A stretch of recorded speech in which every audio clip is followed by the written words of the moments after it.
Hey, what's up? This is Ricardo at Parts People, and in this video, we'll outline the steps for completing a part replacement on your Dell PC. Visit our website and use this coupon for a 5% off discount.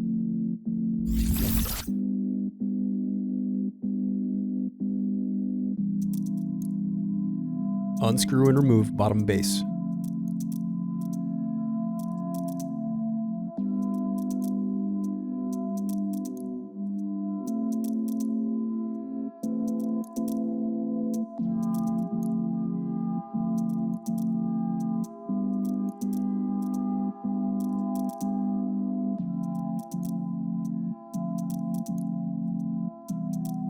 Now unscrew and disconnect battery.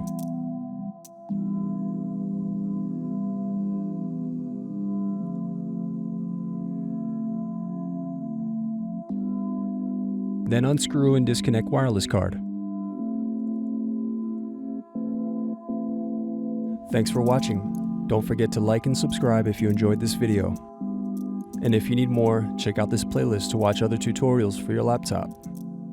You can also click here to find parts for your laptop at partspeople.com.